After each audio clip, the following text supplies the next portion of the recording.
Hey guys, Doc here to tell you about something that could really give you the edge in gaming. I'm talking about our show sponsor, Fade Grips. Thumbstick grips as well as controller grips that give comfort, precision, and control so you can take your gaming to the next level. Just go to fadegrips.store and check out all they have to offer. And with our promo code, CAG20, at checkout, you can get 20% off your entire order. That's fadegrips.store with offer code CAG20.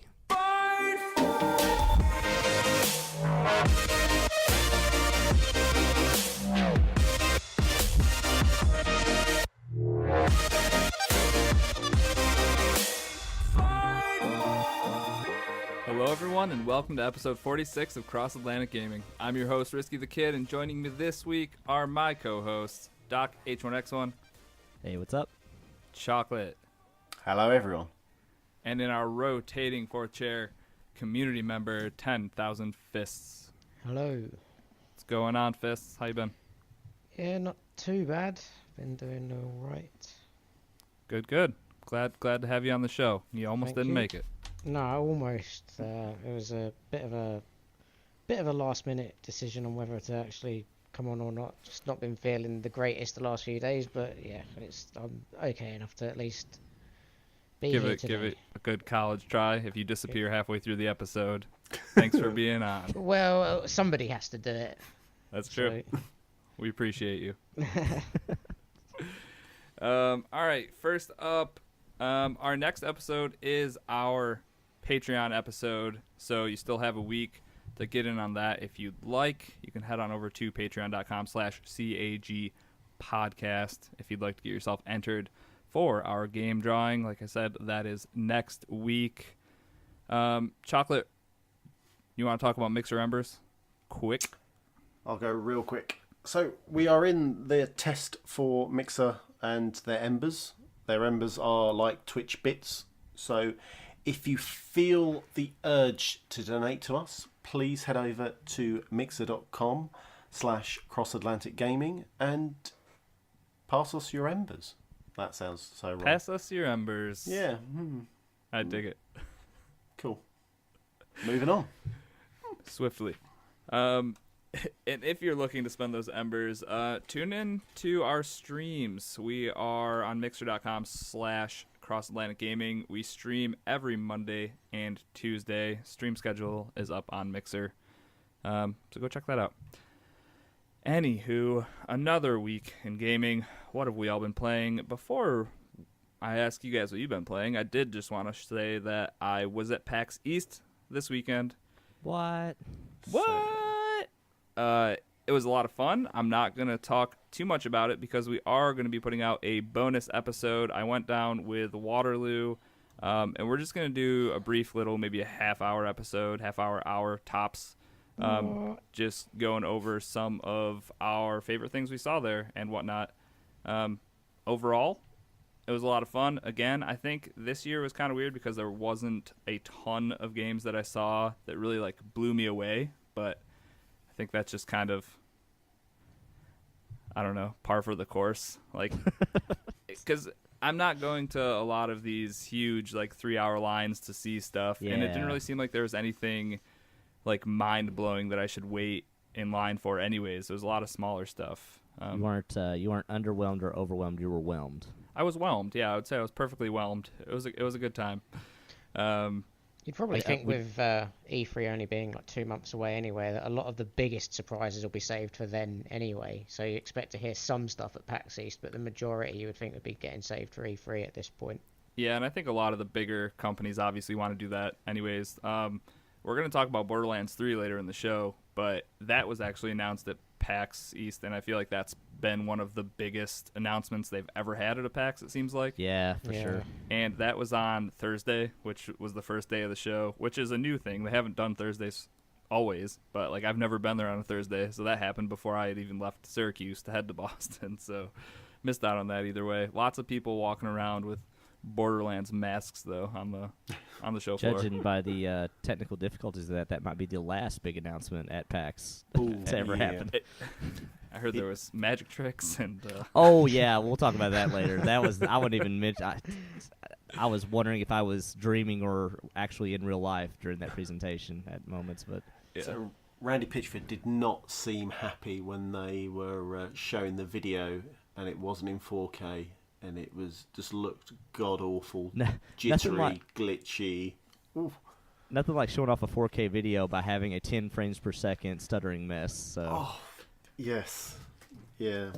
Also, apologies to all our listeners. We had a one-on-one interview with Randy Pitchford that was going to air, but we're trying to keep things PG, and he got into magic tricks and stuff. So, maybe on a, untold episode later to patrons, we'll reveal that. But it's just not, didn't meet our criteria for the audience we're trying to reach nowadays. So. Was there flying flash drives by any chance? I mean, I'm pretty sure Risky recorded the interview at the medieval times, so that was the closest place available. Yep.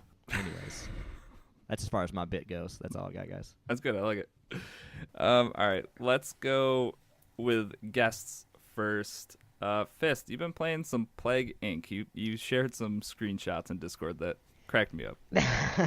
What's going on in that game? Yeah, I decided I was it was my turn to stream on the Mixer account last week, and I did a bit of a sort of last minute poll in one of the Discord chats to see what people would think I should stream, because I couldn't decide. I was looking for all my games and I thought I really don't know what to play, so I ended up spending the first half of the stream playing a bit of Plague Inc., which I hadn't played in quite a while, a good couple of years. So it took me a little bit to kind of get used to playing it again, but fairly quickly got back into it. And yeah, it's for those that haven't played Plague Inc. before, it was originally a mobile game that then got ported over to console. So it's the whole point of the game is you've got different types of infections, like you can like use bacteria or a virus, different types of things that can like infect people in different ways and have different effects on people and whatever. And you at the beginning of the game you select like what plague you're going with, what country you want it to start in, and the whole point from that point onwards is to spread this infection and evolve this infection to spread to as many people throughout the world and infect and kill as many people as possible. And you only win the game if you kill everyone on the planet. Not morbid at all. Nope. Completely happy game. It does have a lot of strategy to it though, because it's got an element of, early on you want to infect as many people as you can, but you don't want it to be deadly because you don't want people developing vaccines or medicine against it. Exactly. You want it to go under the radar, yeah. But so like the very first one that you use is a bacteria, and the unique evolution strain for the bacteria is that you can evolve it to be more resistant to different climates and stuff overall. Yeah. Whereas like the virus plague that is the second one that you unlock. That one, the unique strain for the virus is that it'll randomly evolve itself to add new symptoms. Yeah. And the more symptoms that one of your plagues has, the faster that people become aware of it. Because if you think about it this way, when you're sick, if you notice that you're unwell in real life, you'll go to the doctors because for whatever reason it is, you've developed a symptom that you're like, oh, that's not right, I'll go to the doctors. If you've got an illness that you're not aware of and you've not got any symptoms, you're not going to do anything about it because you're completely unaware of it. And that's kind of the way that you want to look at Plague Inc. when you're playing it, is you want to like leave as many of the symptoms as late in the game as possible, so that you've infected as many people as possible before you need to start evolving it to kill people. What a diabolical, evil, mastermindy kind of game. It's genius in a way, though. I mean, as far as the way it makes you think and how you think practically about illnesses and viruses and bacteria and stuff, though. It's really cool. If I remember rightly, I'm sure I said this to Ladonian during the stream as well. I'm sure that the World Health Organization actually I think they actually gave credit to the game in terms of how just it although obviously it is just a game, it does show just how easily infections can spread in real life. It makes you think about pandemics and how things happen the way they do, and because the game gets as deep as like, okay, it is in rats, it's in these things, and then later on you can trigger that to, okay, now it's spreadable to humans, and like the other thing is like it's better in hot climates, it's better in cold climates, it's got all these aspects. But the other cool thing, like you were saying, Thousand, is that like, let's say a virus randomly has a symptom pop up, you can actually use points to devolve that symptom. So be like, hey, whoa, like devolve. I don't want people really, figuring this out yet. Yeah, that's kind of like one of the, like you were saying before, one of the strategy elements to it. You might want to take off one of those random evolutions of symptoms so that it doesn't get detected quite as quickly. I do feel the game definitely has the risk aspect of the risk board game, like Australia aspect of, you'll be doing great conquering the world, and there's always that one little island country of like Iceland or Madagascar or something, and they close their ports off in time, and you're like, mother effer, and you can't get there. Like the 2 or 3 countries that usually give me the most trouble in terms of infecting them are Iceland, Greenland, I was about to say those two, and Canada. Oh, really? Canada? Interesting. Okay. Universal healthcare. Yeah, that stopped it right in its tracks, man. Canada always seems to like give me some serious problems whenever I play it for some reason. They're too polite up there. They just nicely asked the bacteria to leave, and they did. Those would be the countries I'd be after if I was playing that game. Well, so another strategy is to start the infection in one of those countries. Okay, so at least you've got it marked off the board right away. You can do, but then the way like, you've got to also take a look at it from the perspective of like how quickly can it spread within that country alone at the start of the game. That's why I tend to pick like a country that's got at least one airport, at least one seaport, and has a high population. Yeah, totally. So sorry to say it to anyone that may be from this country I'm about to name, but usually when I'm playing, I usually pick India. Okay, yeah. Large population and it's a large population. It does have a lot of like sort of poorer areas, so like certain types of infections do spread easier in a country like that, where poverty is more common than a first world country. Thing about that game though is term as well, but like it shouldn't be like, but it's there, but the game does, like you talked about how morbid it is, but the game does take it to the nth degree on morbidity when you get to that late stage of like, all right, I've infected a lot of people. It's basically go time now, and you just start blasting points into like, this will make your spleen rupture. This will make you bleed out of every orifice. This will, it gets that detailed. Oh yeah, man. Yeah. Like, your brain will cook with this one. Like you get a fever so high, like. And then you just start seeing, and then you have a death counter. You have an infected counter and a death counter, and then you see the death counter in the top of the screen just start exponentially exploding. And the other fun thing that they've added to this game that I think is actually a really fun kind of meta thing is they add, how you have games like, movies like World War Z and all these things, or video games that do like this zombie killing organization or something. So there's DLC to where you can do like a zombie one or something like that. There's a couple of zombies. Yeah, and there's like a gorilla one, I think, there's too. One is that right? was specifically linked to Dawn of the Planet of the Apes. Yes, that was one of them, yes. But the funny thing about those is, instead of like normally when you're playing bacteria or vaccine, you'll be like, World Health Organization is working on a vaccine. They're 42% of the way there. And you can even spend perks to be like, knock them back a few points, to be like they have a setback or something, or slow down their progress. You're racing against the clock to prevent them, to kill everybody before they get the vaccine finished.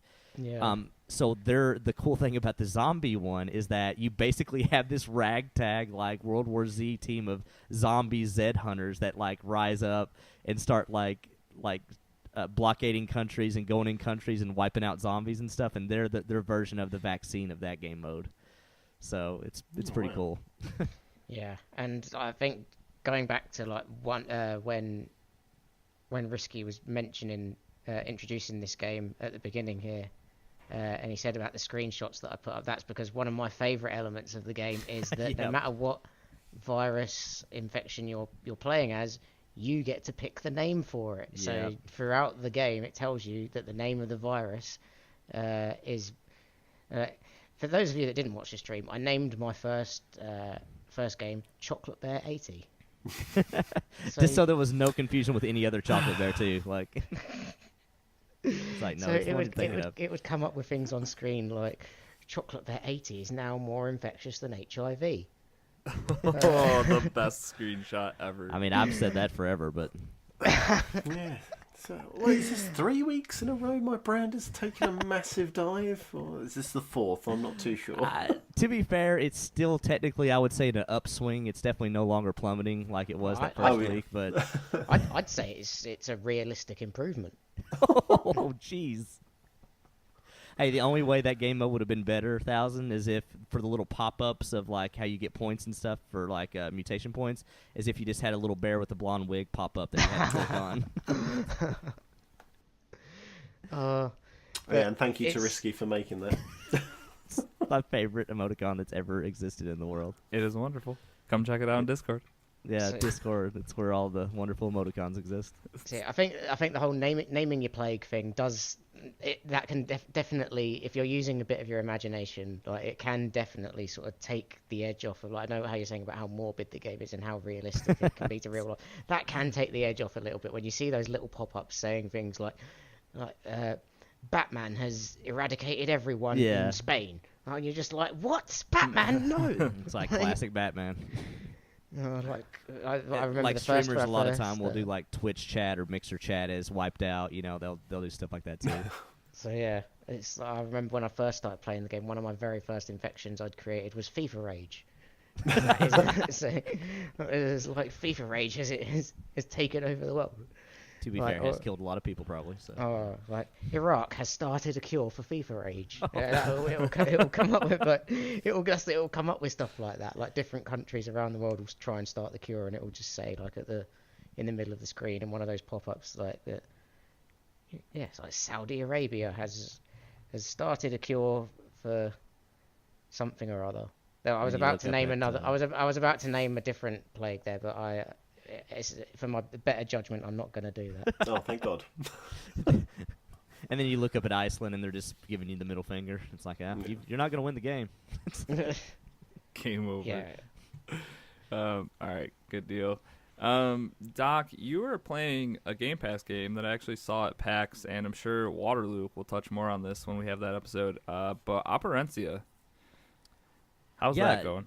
The game's, I think we say it all the time. Game Pass is good for trying stuff out because there's no risk involved, and I had one of those games to where there's no risk involved. I played it. I had no expectations, and I am hooked on this game. It is a really, really good RPG with really good story elements, and it's all presented in a really old school. I don't know if there's a more proper name. I'm sure there's a proper name to call this type of genre, but it's a tile-based, like D&D style,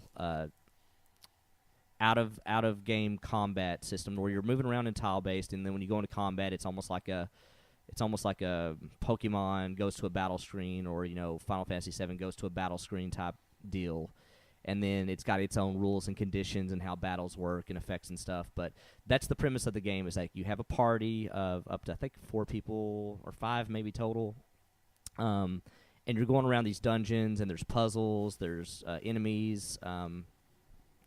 And I've only got through I've played the tutorial and got through the first, which is basically like a water temple. I've got through the first main dungeon, and I'm in the second large area of the game. But so far, the things I would take away is the storytelling is excellent, the writing is really good, the puzzles are really good, and the combat, for how simple it would look in like screenshots or gameplay videos, is actually really deep with all the different effects and the way skill points and mana works and stuff like that. And to anybody wondering, it's a full-fledged RPG. Like, you have stats, you have frost, fire resistance, you have all these different stats, crit chances, all that stuff. You're putting on different armor, weapons, things like that. It is a full-fledged RPG, but presented in a tile-based, combat, turn-based RPG, and it's excellent. Like I said, biggest surprise so far is how good the storytelling is in it so far. It's really good. Yeah, because I talked to the dev a little bit when Lou was playing, and I think he said it was 7 people you could have, and then 5 5 you bring out with you. Oh, okay. So I you guess. have like a pool of 7 maybe, and then like 5 to actually. Okay. Right. Yeah, it looked cool. It's super old school looking, but it's just weird. Be like the first person perspective. I think makes it super unique and kind of weird.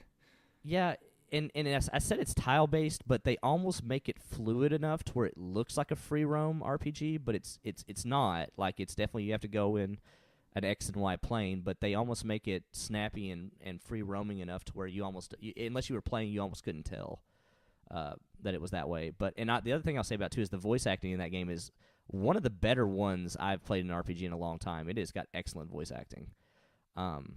But yeah, highly recommend this to anybody that's looking just to give a new RPG a try because it is really good. It takes place in a land called Operencia, which is pretty sure right next door to Narnia.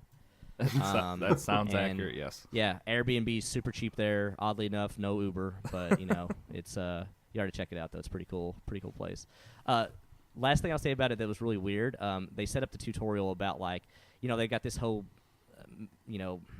Lord of the Rings style mythos of there was this land of Operencia, and then in this one age the underworld tried to rise up with all the demons and stuff. It almost has a very Dragon Age type story to it actually now that I think about it, but there was a king and queen and a few other people that drove it back and defeated the dragon. The king defeated the dragon. Oddly enough, the king's name is Attila, as in Attila the Hun. They never say that, the Hun part, but he's dressed Attila as a westernized version of Attila. Yeah. And I thought that was the weirdest part of the game so far. And they never go back to that. It was just we ran out of artistic inspiration, so whatever. We named him Attila and made him look like Attila the Hun. Okay, still sue us. It's just random in the tutorial, but other than that, it's been really good so far. Good deal. It looks cool. Yeah. Chocolate, Dead Cells. Are you almost finished with it? I have no idea. Okay. What's the update on Dead Cells then?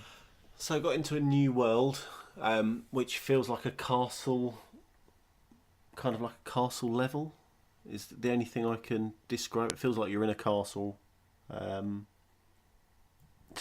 I managed to run through about 3 or 4 levels, and I felt super powerful. Felt like I was doing really well. Got to a boss. And oh my god, how powerful this boss is. Couldn't beat him. Died. My Switch may have gone across the room. So yeah, I'm off Dead Cells for a few days. Welcome to roguelikes. Yeah, right. Was it your first time running into that boss, though? Yeah. Oh, give yourself some credit then. Yeah, I feel like you're supposed to go back to him at least 5 to 10 times to figure out his patterns and how to beat him. Yeah, it was just the strange. So what did he? All of a sudden, he had a red orb kind of. Possibly it was like a bubble, and it was just. It looked like knives. So every time you didn't make the jump over it, you got hit, and then he would throw some sort of fire bomb at you as well, and it was just so infuriating. And all I had was a whip, and I think a broadsword, and I was killing myself.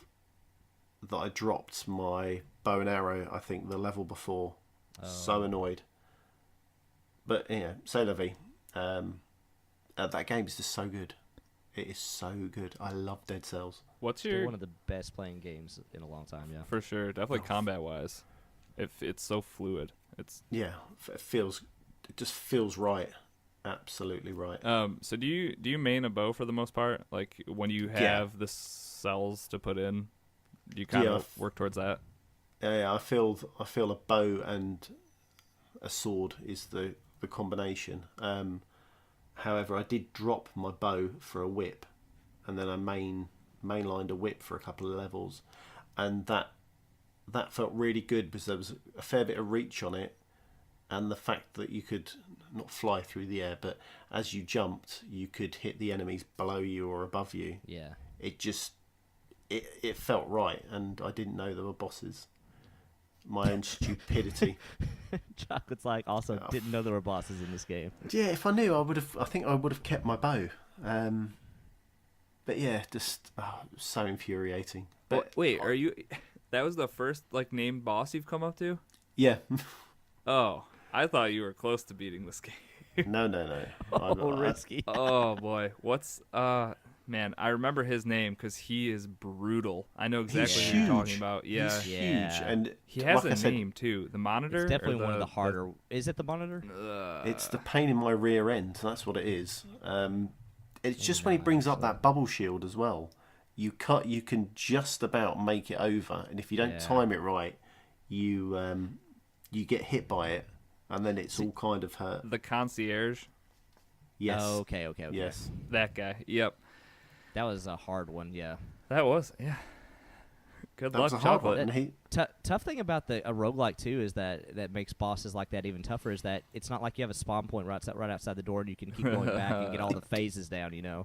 It's like, okay, now I got to spend another X amount of minutes getting back to him, and I hope I do it right this time. Like, precisely, and especially the amount of, as you're collecting I call them scrolls, but you know, the things that level up your health or your give you more powerful DPS. It's like, right, okay, I had so many, and I felt that I was awesomely powerful, and then came up to this boss, and I was just a peon. In the end, he kind of swatted me away after 3 or 4 minutes, and your self-esteem went way down. Oh yeah.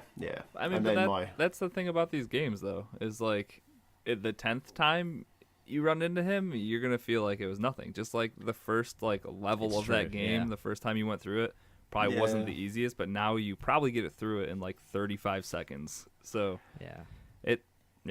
practice makes almost perfect, I guess. Yeah. Well, and the other thing about that is that it sucks when you finally get to the boss and die. But the other cool thing about it being a roguelike is because you're going back through the levels, having different runs, is you have these. You'll get these really awesome runs where you're just like, dude, I've got these awesome weapons this time. I am just on fire. Everything's clicking, and you just have really good runs. And then you die at the boss. Yeah, sometimes, yeah, sure. But, you're eventually going to get it, and you're going to be like, and it's like Risky was saying, it's like, when you started out the game, you're just like this peon getting backhanded by these, enemies, and then, later on when you're, flying through the first level, you're like Neo from the Matrix, just, one arm, just, fending off these enemies, just flying through the level. You know? I mean, that first level nowadays is you just fly through it and it's nothing. Occasionally you die just because you make it, well, I die because I make a really stupid mistake, but other than that, the first level's nothing. Yeah, but that's kind of like the beauty of those games, though. Is it sucks that you died to the boss. It was hard getting there, but because of the style of game it is, you'll have runs through the same areas, but they can feel so different and really get your blood pumping when you know you're on a good run. But yeah, I don't know. That's why I like the Giant Bomb. Giant Bomb East has that series they call "This Is the Run." I thought that was such a great title name for the type of games they're playing that way. Agreed. Good deal. Hey, Chocolate, you'll get there eventually. Hopefully you didn't damage your Switch too much, whipping it across the room. It was kind of more like a gentle. Well, he's got that protective case too, so a toss onto the couch, the other end of the couch. There was a pillow on the floor where it fell. So. Perfect. Very slowly. Don't worry, he pays Jeeves danger money for diving to catch those kind of things. That's smart. Eric's a good dude.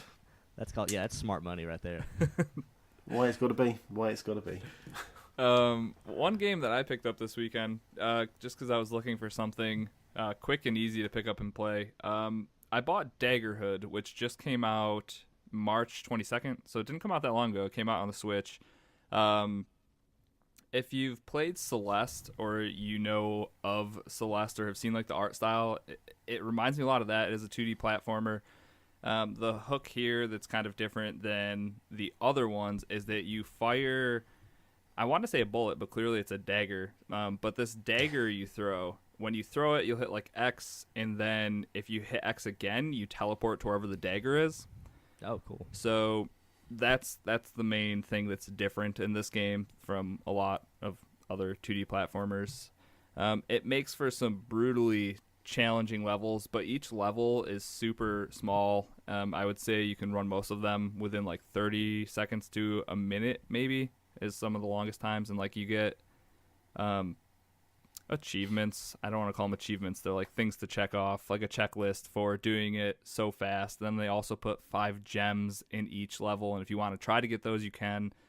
There's nothing that gates it as far as collectibles. You don't have to collect gems to move on to the next level or do it in a certain amount of time. You can, It's more like just for a perfectionist, I guess. You would want to pick up all this side stuff, and they give you lots of it to do in each level. But there's 5 worlds and 20 levels in each world. Oh, wow. So you have 100 levels of using, and the platforming feels good, and like throwing the dagger and teleporting to it is really cool. I think it's what makes this game click. It kind of, otherwise nothing would really set it apart, like not even the art style, because like I said, it looks literally like you're playing like Celeste 2. I don't know how you get away with that. It looks identical though. Did they do interesting stuff with that as far as like puzzles or areas to get to or anything like that? Yeah, some of the platforming's been harder, where you need to like chain together dagger throws. That's been difficult because you can throw the dagger, and then when you come out of it, you have a jump as well. Okay. So, but now that like nothing super interesting as far as that goes. Along the way, I've started to run into certain power-ups that you find throughout the world. Like there's a feather that makes you float, so then that kind of changes how throwing the dagger actually works, where you're going to have to throw it and teleport to it super quick to get to where you're trying to go, because the like floating is going to make you slow. And there's spikes everywhere, so you can fall down onto them. But it's a cool little game, and the reason I picked it up is because it was super cheap. It was $5, like not on sale, so super cheap. Dang. It's at least 100 levels of good platforming with the cool dagger mechanic. Well worth the price of admission in my eyes. I think I'm like halfway through my second world, and I'm having a lot of fun with it. I'll definitely be going back to it, like I said, because this was a perfect game to pick up for PAX when I was like waiting in lines or doing whatever, because you could play 3 levels or do like 3 runs towards one level and then just put it down and pick it right back up. So it's great for that, but a lot of fun. Cool. I got it too. I've just bought it. I think you'll enjoy it. It might make you want to throw a controller at some point. Every time you post a picture of your Switch, Chocolate, with the games on it, I always look real quick to see how far 1-2 Switch is on that list. I've deleted that now. I traded that physical copy in.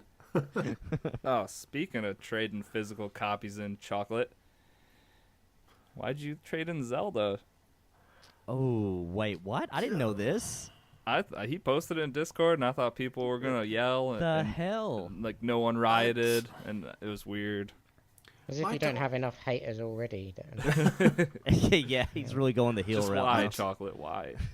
I don't think I couldn't get into it as much as I wanted to, and I thought, where did I get? I think I got to. You had to pick up the second. You spoke to an old dude who said you on top of a spire, and he said, "I'll go find." I think it was this tower or this castle. I don't think you were out of the starting area. I was saying, did you leave like the Grand Plateau or whatever it's called? Because it doesn't sound like it. No, I don't know. Son of a. Anyway, I just didn't enjoy it. Okay, so All right, fair it's enough. gone. And I want to go all digital on my game, so it was a physical copy. That was another reason why it went. Had you Problem ever is, that's played a a Zelda Nintendo. game before then? Yeah. Say that again, sorry. Had you ever played a Zelda game before then? I think I dabbled on the Game Boy once. Oh, jeez. Problem with the digital aspect of Chocolate is that's a Nintendo first party game, and Never going on Nintendo- sale. Nintendo no likey sells on the first party. Yeah, I noticed that when. Unless you want Mario and Rabbids. Oh, that's Ubisoft. That's not even really them, is it? Yeah. So- Actually, I don't even know who owns the rights. Yeah, but But yeah, never mind. Yeah, sorry, I didn't mean to throw that out there. I felt like I had to, though, because that's a great game that I'll never finish. So in Chocolate's Zelda Trans Universe, Zelda's dead. She never gets saved. So it's messed up. yeah, it's Doesn't pretty matter. messed up. She can be dead to me. I don't By care. the sounds of it, you actually made more progress in Forza Horizon 4 than you did in Zelda. And he didn't even get out of the tutorial. I'm still in that tutorial. My Anyway, only weakness. Sorry. so whose turn is it next for games anyway? Oh, we can go back to fists. Playing some Deus Ex Mankind Divided. Great stealth game. Yes. How's it going? I It love is. that game. I wish I could say that I was doing it stealthily. I was trying to. that was the game that I did in the second half of my stream last week. I only really did the first mission, and I was trying to be as stealthy as possible. I picked like the tranquilizer rifle as my weapon at the start, and was doing my best. I was going through all the tutorial and stuff again. I had played it before, when the game first came out, and I was definitely a lot better at it then than I was when I was starting it again this time round. That's for sure. Is this the most recent one? Yeah, It is, right. yeah. This is the controversial one, because obviously it had, when it first came out, it had that sort of multiplayer element randomly thrown in right at the last second that had a ton of like microtransactions and stuff. Oh, thrown that's in. right. Yeah, I forgot about that. The single player itself like isn't bad. It's just, I don't know. It didn't feel quite right. I think there were certain elements to it that definitely were improved. Like the upgrade in all your augments and stuff was definitely improved. So you would still prefer Human Revolution over? Oh yeah, like there's if I had to pick between, obviously there's the diehard Deus Ex fans that are going to say like the original game one back or on two. the PC Yeah. were the best. I've never been a PC gamer, so I've never played those games and I can't have an opinion on that. I can only go by the ones that I've actually played, which is Human Revolution and Mankind Divided. And out of those two, I would have to say that Human Revolution was by far the more engaging and more enjoyable game overall. Yeah, Human Revolution was one of the first games I played. That it's like, this game you can go combat or stealth, but it was one of the first games that I genuinely wanted to do a stealth only run or like a no death run. Like it really does reward you for that kind of stuff. For me, I think the one thing that caught me with Human Revolution that I can't really say is something I ever really pay attention to when it comes to games, but there was something about Human Revolution that really sort of caught me right from the start, and that was the music for the game. It's good. It's very good. Is it synthy? I feel like it would be synthy. It does. I mean, it does have a sort of a little bit. Yeah. It does have a sort of cyberpunk type sort of vibe to the whole game, I guess, like that sort of steampunk type feel about it when you're walking around in the streets and stuff. That element is definitely there. It's a very well realized world too. I feel like. So you've got like that sort of element to it as well, but like I don't know, the music I felt just was perfectly setting the tone for whatever it was that you were doing at the time. That's good. Good soundtracks. They're just so good. They make a difference. It's surprising how much a soundtrack and the music can actually affect your experience and your enjoyment, and really, it can make or break it, and that's crazy. Yeah, and that's like I said, that's probably one of the first games that I've really actually paid attention to the music and actually been like, man, I actually really like the audio on this game. And there's been like, I think now I'm at a point where I would actually rather play a bad game with really good music than an okay game with really, really poor music. I don't know if I can get behind that, but that kind of makes sense. There are certain games where the music can just ruin a game enough to the point where you just feel like, man, it's just irritating. I don't really want to play. It just annoys at the sound. I'm trying to think off the top of my head. Are there any games to you guys that stand out as just like having real bad music, like off the top of your head? I can't think of any, but I'm sure there is examples. I don't know if it's bad music, but whenever I find games that you end up spending a lot of time in, the first one that came to my head was Minecraft back in the day. Like, I had to turn Minecraft music off eventually because it's just it's the same. Yeah, well, yeah, it'll put you to sleep.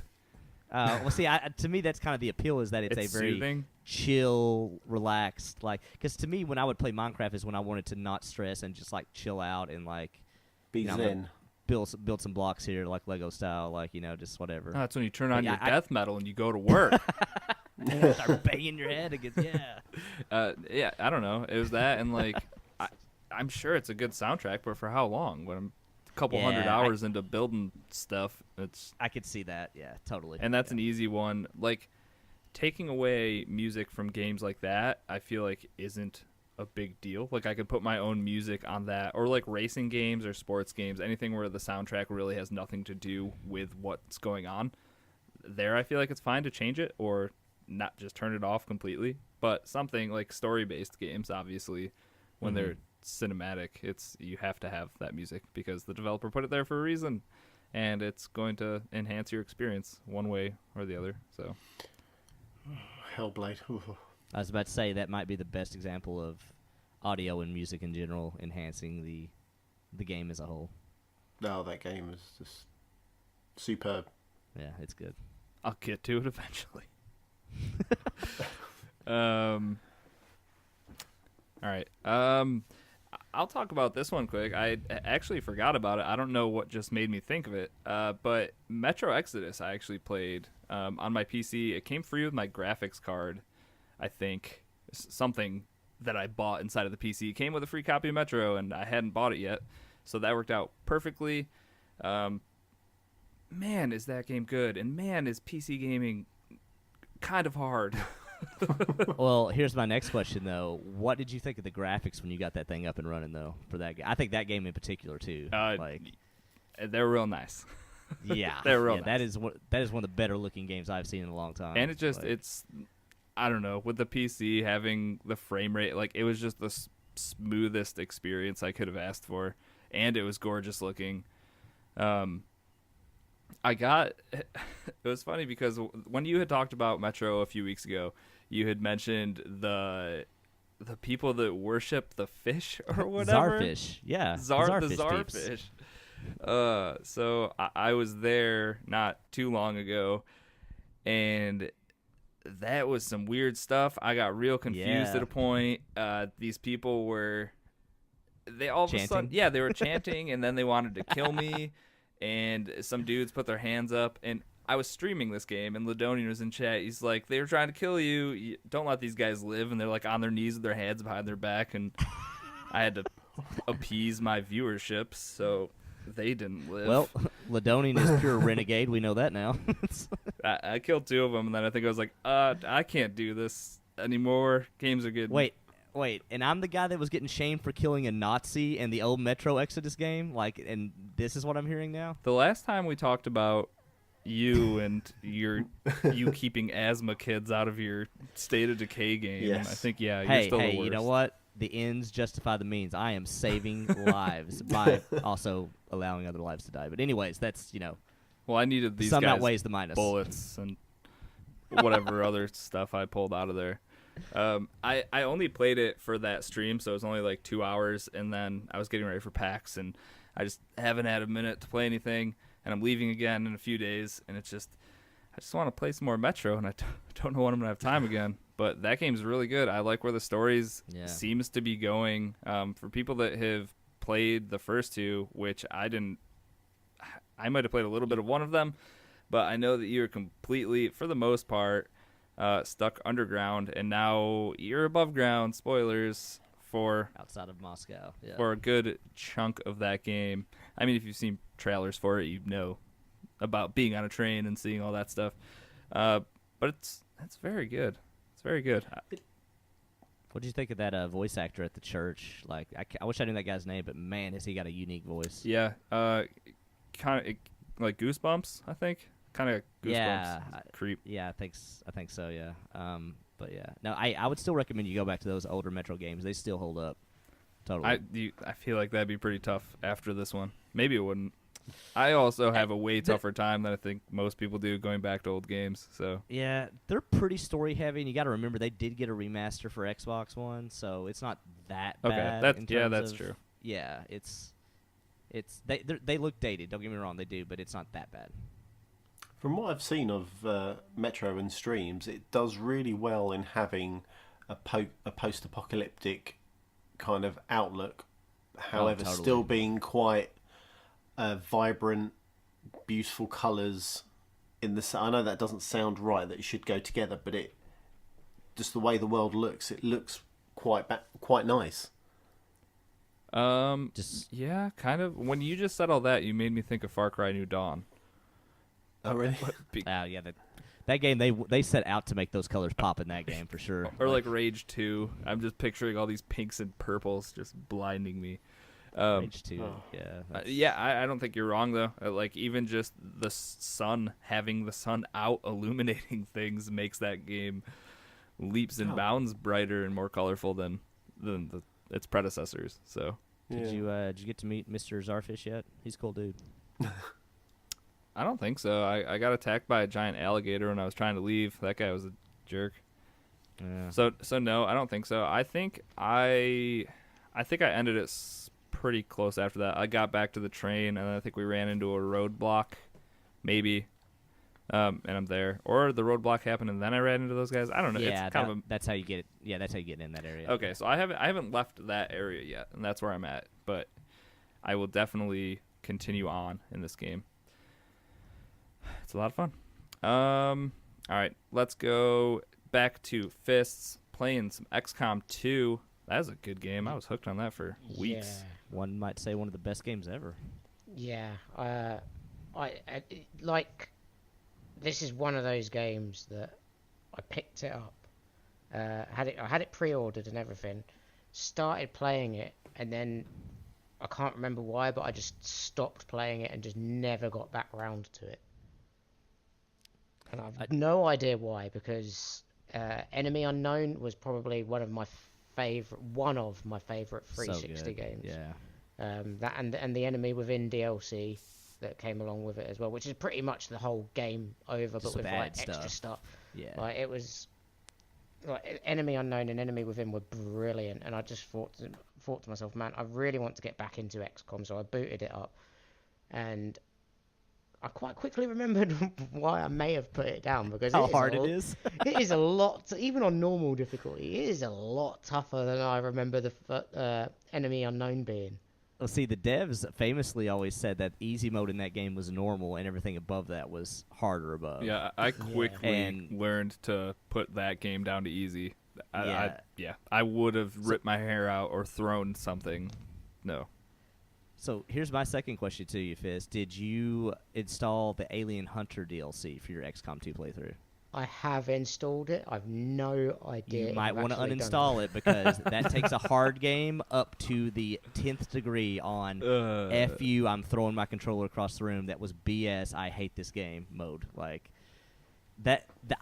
I love XCOM 2, and I've still not done a playthrough. I beat that game 3 times, and I've still not done a playthrough with that DLC installed. I'd say it's about time then, huh? It is ball busting early on, and it is terrible. I may at least start a new playthrough on the easiest difficulty first before I was about to say, uninstalling it. You'll know when you get to that part of the game early on with the alien hunters. You will not be confused if that is the part I'm talking about. You will know. I've not gotten too far in this time round. I've only completed maybe the first 2 or 3 missions. I like how they do the mobile base in the second one, though. That was a cool Yeah, iteration. that's really cool. I mean, it's just if you did play Enemy Unknown, Enemy Within, it's one of those games. It's very familiar. Like the layout is pretty similar. I think there's just a lot more depth in terms of your options of how to build your teams up, how to do their upgrades, and in terms of the actual fighting mechanics, there's a lot more variation, because the enemies are more diverse, they're more unpredictable in terms of how they're going to react and stuff so it's very much one of those games where you're basically going to be doing a hard save after every single move you make. XCOM invented save scumming. That game invented that concept, literally.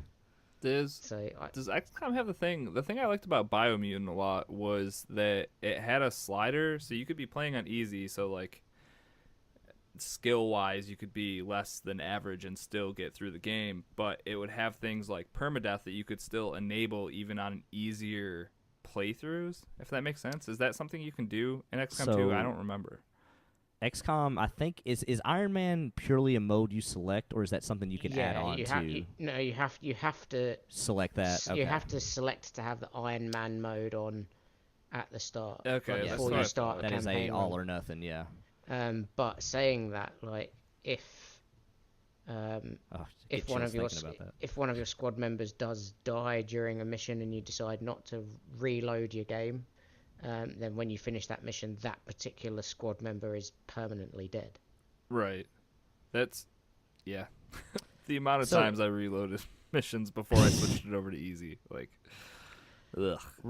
Real quick, it's definitely a tough game, that's for sure. To get a temperature of the room of this, one of the biggest differences I felt that happened from XCOM 1 to 2 was XCOM 2 put a huge emphasis on timed missions. How did you feel about that, 1,000, as far as your playthrough, and Risky too? Like, how do you guys feel about that versus the first one? I mean, it obviously adds a lot of pressure when you know you've got to reach and complete a certain objective within a set number of moves, or within a set amount of time. It's those kind of missions where you definitely are going to be reloading a lot, especially the ones where it's a timed mission, because it's like. But the timed ones are definitely even more difficult than the ones where you've got to do it within a certain number of moves. At least a certain number of moves, you can be a little bit more tactical in terms of watching what your opponents do and reacting to that, rather than whereas with the timed missions, you've basically you've got to be quick. You've got to make all your decisions fast, and sometimes you're going to make a lot more wrong decisions because you're trying to complete the mission in a quick enough time. Well, and that's what I was getting at too, because like the first game had some of them, but the second game definitely had a lot of like, you have this many turns to get this done, you got to do it. And the thing that I always tell people is like, you thought XCOM 1 was hard. It's like, XCOM 1 you could just very cautiously move through a level, Overwatch, cautiously move up, Overwatch. XCOM 2 is like, nah, you got to do it in 8 turns. You got to start moving up. Oh, too bad, you made a mistake. You probably shouldn't have went that far up. You die. It definitely, that element alone adds to the, if you didn't think this game was already hard enough, then buckle up. There's also like the whole stealth element in the game as well. Like it's now that like in the, I'm pretty sure if I remember rightly, in Enemy Unknown, as soon as you uncovered enemies like from the shroud, they were instantly aware of your presence, and that was it. You were in a fight. Whereas now it's once you get to within a certain distance, even you can uncover them from the shroud as you move forward through the level, but they won't necessarily, as long as you're not like right up in their face, like within a certain range of them. Yeah, they won't necessarily notice you. So you've got a bit of a stealth element to try and be try and plan ahead a little bit. But there's also like the mission that I'm on at the moment. I'm at a point where I'm still in my stealth mode, but I need to try and turn off I need to try and hack into this terminal and make it easier to go forward. Yeah, just no matter how many times I've reloaded, the guy just won't, or he won't remotely hack this thing. The game gives you percentages, but there is sometimes I'm just like, I'm pretty sure it's giving me a hard fail on this, and there's nothing I can do about it. Like, I do feel like there was those instances. Yeah, so I'm not sure how to. I think at that point, after I'd failed that for like the 15th time, I was like, yeah, I'm going to go and jump on something else. Yep, so my suggestion, knock it down to easy and actually enjoy your time playing the game, because... And do not install Alien Hunter DLC. Like, the difficulty's good to a certain point. Like, when it becomes constant frustration, and it just makes it not fun. Like, it's not worth the challenge, in my opinion. Yeah, I think it's... Because it's such a big step up from Enemy Unknown, it's probably one of those games it's best to just play it as if you're playing a brand new game that you're unfamiliar with. Just go for it on the easiest, like you said, on the easiest difficulty, and get used to the game again. One of us needs to do a run and name everybody that's in the community for the team members. Oh, God. Which, last thing I'll say, got a tally going in my head. Plague Inc. can name the virus. State of Decay 2 cannot name your community members. XCOM 2, you can. I think that all games need that. Should be you can universal. actually give them like different accents from like depending on what part of the world they're from as well. I saw you can give them like the different flags. I didn't know that that actually made their accents different. Yeah, that's kind of cool. No, it's like you can. Yeah, so you can like change their nationality, like so the flag, you can change the voice that they have. So there's like for both male and female characters, they've got like 7 or 8 different options for America or for the UK or Australia. You've even got like quite a few European countries thrown in there as well. But they'll actually be speaking the native language. They don't they're not speaking English and sounding like they're from that country. Oh, You know what I mean? It's not like that. It's like they're actually speaking the actual language from that country. So you won't, if you pick those ones, you won't be able to understand them unless you actually know the language. That's cool. America. All right. Moving on. This will be our last game before Gamepass Roulette, and that's Division 2. Everybody's still playing that, and we're gonna have news about Division 2 coming up in our news. Big news. How are you guys enjoying it?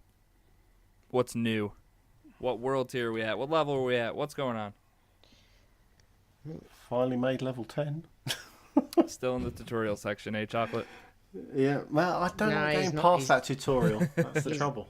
He's not quite. Me and Chocolate were playing Division 2 a little bit earlier today, and we're both roughly around about the same level. I'm only about level 11 or 12, so I'm not really much further ahead of him, to be honest. I saw you guys did the aerospace mission. How'd you like that? Oh, God, that was It's so good. grueling, the mission, but it looking was past the pretty tough, enemies, I was trying to take aim and take someone's head off, and then noticed how one of the planets the camera must have zoomed away from the planet, and I completely missed my headshot as I was looking at this planet zooming off. It was Sounds right. so good. Yeah. So good. There's I like just love this the thing. one room you walk into it, and it's like it's zoomed in on the Earth or something, like on the screen. Yeah. And there's like enemies like literally on the balcony, like just sort of most of the way up this screen. Oh, is that when you're in like the planetarium? I must have been. Yeah, Yeah. That's I think it's it so was. cool. I love the planetarium so much though, because you like go in a room and it's like the Mars rover landing, and Yep. you're having these brutal gunfights, and these guys are just like cursing, being like "F you" and like throwing grenades, and you just hear this overhead disembodied voice be like, "On Mars, there's ferrous dust that surrounds the entire planet for little to no oxygen," and it's just so hilarious. I love it.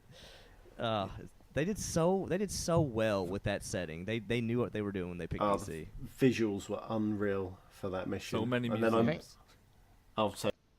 But you know what? You say that, but like I'm super excited to see what more they'll do with this, like with stuff like that. Like, I think the only thing that I felt that made that mission like truly difficult is when you walk from a well-lit area into a dark area. And I think that's not just with that mission, but just the game in general. Like, there's times when I walk into a darker area, and it can take a long time for the game to adjust and actually for you to be able to see properly in the darker areas.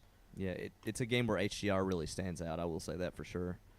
It's They don't do weapon attachments for to have like a torch on the end of your gun, do they? Not that I've seen. No. No, That I don't would think be there's any kind of so helpful in some of those missions.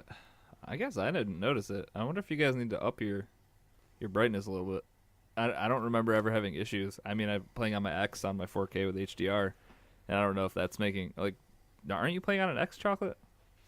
Yeah, playing on X, but then my HDMI is going through the Elgato. So you see, Risky Chocolate went and got the monitor we got, and then proceeded to do a HDMI pass-through to bypass its effects. Yeah, so that probably isn't helping. Probably not helping. I don't think it's helping at all. Chocolate's like, I see what you're saying, Risky, and I could do that, or I could bypass all that. And Yeah, it's a lot of effort, isn't it?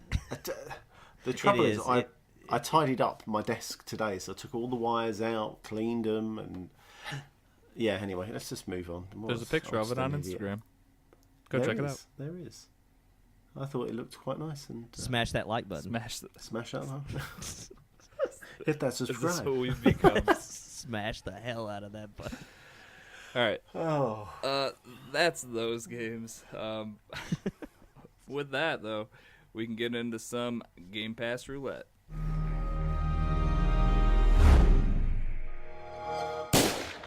All right, welcome back to Gamepass Roulette, where every other week we roll the dice on a Game Pass game and let you know if it's a hit or a miss. The past couple weeks, the game we have been playing is Scream Ride. Yes. This, I think I can go ahead and say this is definitely my favorite of the 3 games we've played. Not that it was up against a lot of tough competition in Sonic and Knuckles and Hello Neighbor. Rough start to this segment, huh, guys? For the first few games, huh? Yeah, and stay tuned to that because we might have some ways to alter, to maybe filter out the trash. Game Pass broke us. It sure has. So yeah, this was kind of a breath of fresh air. Well, we'll start with Chocolate. Chocolate, what are your impressions of the game? How are you liking it? Yeah, I really do like it. I think it's a nice change to games that I play. So it gives me that kind of Trials Rising, Trials HD kind of feel as you're going around your roller coaster trying to get the fastest time or the biggest score. So I enjoyed that element of dying it. horrifically. Yeah, and then kind of realising that you can't do a two-wheeler around a corner bending the wrong way, and as you see the people just fly and die. It's, yeah. But what I was going to say is that when you hop into this, there's 3 different modes essentially that you get to play. They have the engineer mode, which you're creating courses and you need to create them the perfect way to make sure that you have enough momentum to go up hills, to make sure it doesn't go too fast that people go flying off the side of it. And then there's always little things you can check off, I guess, to get bonus points and whatnot. But that's engineer. They have Scream Rider, which is the actual mode where you're in the roller coaster and you kind of have to you can lean the roller coaster to keep it on the tracks. You get bonus points for two-wheeling. There's like booster spots, stuff like that. That one's a lot of fun. And then the last mode is the Demolition Expert, which is this one. That was my favorite. Brilliant. That was my Excellent. favorite. I was gonna say it seems weird because it's kind of just different than the actual like roller coaster parts, I guess. But it did seem kind of detached from what. Right, Yeah, like it I could have totally been agree. its own thing. Although I mean the 3 modes are kind of separate, so maybe they did do it right. But you have your people in this little like globe that they're sitting in, and then it spins around really fast, and you can let it go, and then you're just trying to destroy stuff, having different objectives with like blowing up this and getting this much damage, and then for every throw you don't take, you get bonus points. Like if you hit all your objectives with only throwing 3 of these giant human globe things, you get bonus Is there points. ever a canon reason for why people are in these balls? Like, I don't know. it I don't seems- think they gave a reason at all, was it? It was just more like Yeah, I'm like, couldn't we just throw normal balls without human beings inside them? No, 'Cause okay. They're in for the screams, dude. This is the most tubular theme park ever. It's the most rad Angry ride Birds. ever. Angry Birds. That's what it is.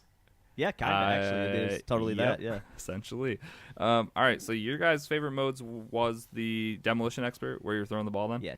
Yeah, Yeah, oh, 100%. definitely. See, and myself, for whatever reason, I really enjoyed the Scream Rider part, I guess it's called. Like the actual where you're going around the tracks. That just clicked with me the most. I will say Engineer, I did not think was very fun.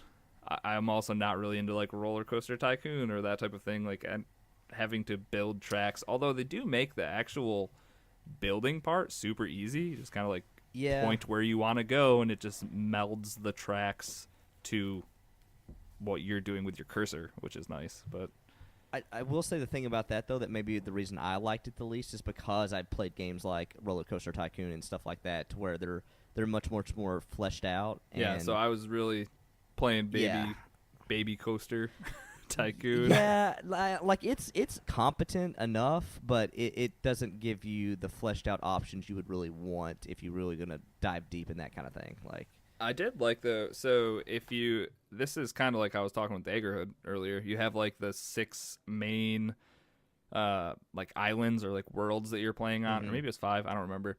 But then you have 4 or 5 runs for each one of these things. But if you were like me, just progressing through Scream Rider, I got up to like the third world, and I wasn't locked behind having to beat a bunch of engineer levels and beat a bunch of demolition expert levels. And I thought that was a super nice touch because, like, just let me play what I want to. And what I was doing with Scream Ride is I just kept playing until Chocolate's name was no longer on the leaderboard, because that meant I had passed him. Oh. Okay. All I was really shooting for. Chocolate's like, okay, all right. I should have played that before the podcast. Chocolate's then, literally just booting it knocked up you right off. now. You should. Yeah. I took over a lot of your scores, so you're going to want to go back and check those out. Ooh. And I enjoy the fact that they've got this leaderboard. I will say, In there. if those weren't there, I think you'd have a lot less reason to be playing this game. Yeah. Might have fizzled out a little bit quicker. See, I had Fists, and him and Rorka Dude were on quite a few of my leaderboards. So I played as much as I could to knock them off, or replayed the mission to knock them off the top spot. A few others couldn't be bothered because it was too difficult. Shout out to Rocker Dude. I've never seen him respond as quick as he did when Chocolate was like, "Yeah, I think I'm at the top of the leaderboard. Is that good? Is that good? I'm at number 1. Is that bad?" Yeah. I beat this Rorka Dude fella. Yeah. Anyway. Yeah, I'm above him on the leaderboard. Is that what I'm supposed to do? Is that good? Fist. And then the skies darkened. Yeah, Rocker Dude's like, Thunderstruck. Rocker Dude, you just hear him like crashing around his place, finding his disc for Scream Ride, just like shoving it back in the console, like, this son of a. Making me play this again. I was going to say, Fist, you had said, because I had some feedback from you, that you bought this a few years ago. Yeah, I got it when it was on sale a good few years ago, because the game has been out for a good while now. 2015, I think was the release date. I was about to say it wasn't long after launch of the Xbox, yeah, I feel like. Yeah, so I picked it up when it was on sale. And I, like you were saying, I think it's actually quite an interesting and enjoyable game, but it's one of those games, it's not going to keep you playing it for a long amount of time. It's not Totally a game agree. it's one of the, because it is kind of a mix of like the old sort of theme park, like roller coaster tycoon type games, mixed in with like a sort of puzzler type game, because like that's the whole point. Like the way you've got your roller coasters that you can build, obviously, like you said, for certain challenges, but there are other different types of rides as well. There's like that one where you've got your people that are sat in like this giant ball and they're on like this swinging arm, and you need to like sort of Yeah, the demolition expert. Demolition. you need to like it's yeah, really that's where down you a need tower, to, yeah. like, and you need to like work out the exact speed and angle you need to throw them at to do the most damage and whatever, and so that's why I'd say it's more like theme. It's not just roller coasters, and the whole point is to score as many points, and sometimes you can't help but just want to like crash the roller coasters and see like how far the people go flying and stuff like that. Did you notice on the actual roller coaster, the actual Scream Ride, if you came off the track, you still had control of the cart, Yeah. and could take out everybody below Yep. you. Yep. That was definitely on purpose, yep. Yeah, that was good. I enjoyed that. It definitely is. It is one of the first games we could play and be like, yeah, this makes sense to be a Game Pass game. It's something I probably wouldn't buy, but I'm glad I played it. It That's was what- fun. Like, When I was trying to decide, is this a hit or a miss? I was like, is there like a grazed?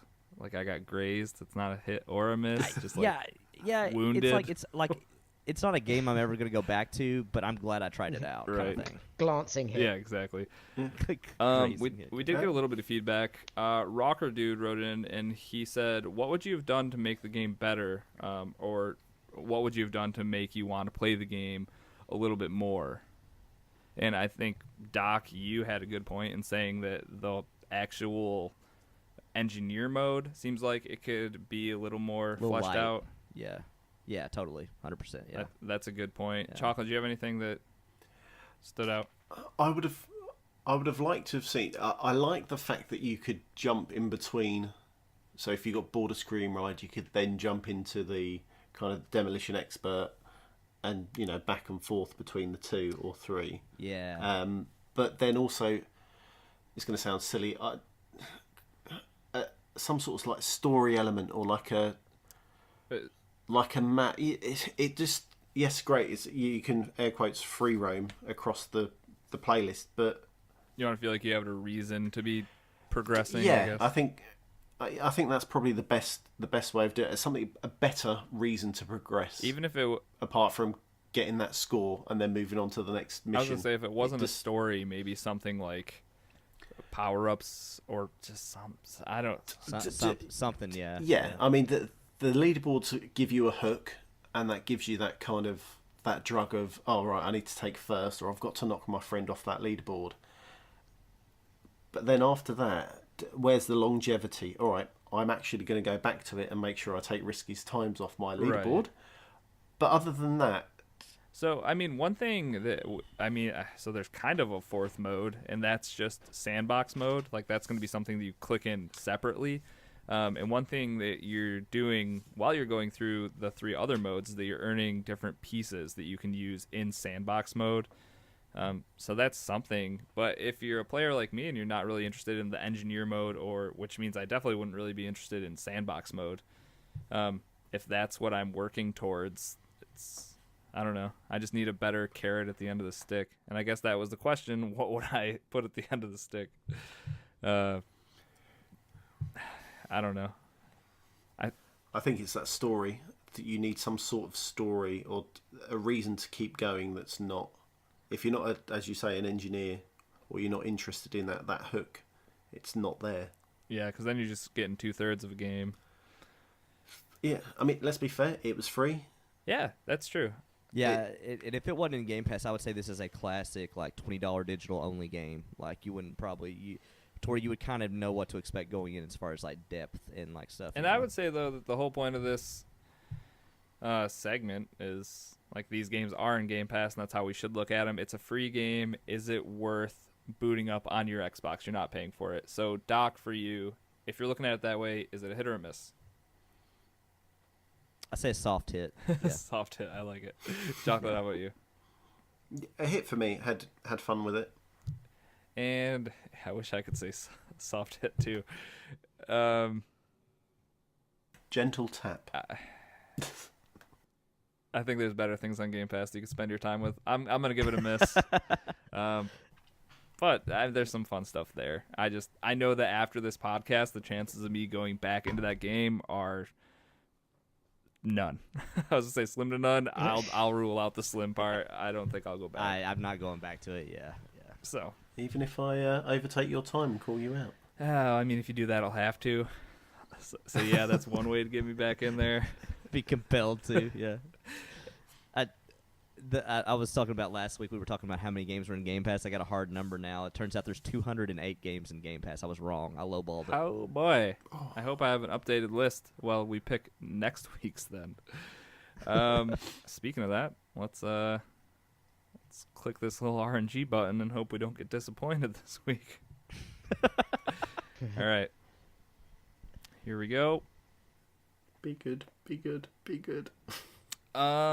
So the game we're getting this week for Game Pass Roulette is Hue, which... Okay, that's I've actually played this, yeah. It's a 2D puzzle platformer that uses colors to basically solve puzzles. Okay, hey, I was trying to go find a little synopsis, but that works. Yeah. Cool. Yeah, you'll have segments where it's like there's a moving platform, and when you go to a different color, there's different moving platforms you can now see and get on, and it's kind of got that style to it of getting from point A to point B. This sounds like a perfect Switch game. It totally is a perfect Switch game, 100%. Yeah. Okay. And I also wanted to point out something, or rather a change that we're going to be doing to Game Pass Roulette, just to try to, as we were talking about earlier, to weed out some of the... I don't know how to... Hot fire trash? Okay, I was going to say I don't know how to put it nicely, but yeah, to weed out the hot fire trash. We're actually going to leave the selection of games up to the community from here on out, and then we're going to put that selection of... we haven't come up with a number yet, but say like somewhere between 4 and 10, we're going to put all those games into the hopper, and then we'll pick one of those just so... we might land on something that the community is maybe a little more interested in. Because I know when Sonic and Knuckles hit, there probably weren't too many people excited to go try to play Sonic and Knuckles. Well, it's definitely one of those things where it's like, hey, Game Pass, there's Absolver, there's Below, there's all these games. It's like, what do we got? It's Hello Yeah, Neighbor. like when you think that 25% of Game Pass is like great games that you should spend like money Doom, on, that Devil May Cry, yeah, just it leaves a lot of room for the hot fire garbage. As yeah. Chocolate says. Vampire, Deus Ex just got added. Like, really? We're getting Sonic and Knuckles? Okay. So definitely, if you're in Discord, you'll see something pop up in announcements at some point in the next couple weeks for that. Otherwise, if you're not on Discord, just follow us on Twitter at CAG Podcast. We'll post an announcement there on how Game Pass Roulette is going to change. But we're hoping this little change kind of makes it a more enjoyable segment, I guess. All right. Well, I guess we can move on to the news then. How's that sound? Yay. Let's get into some news.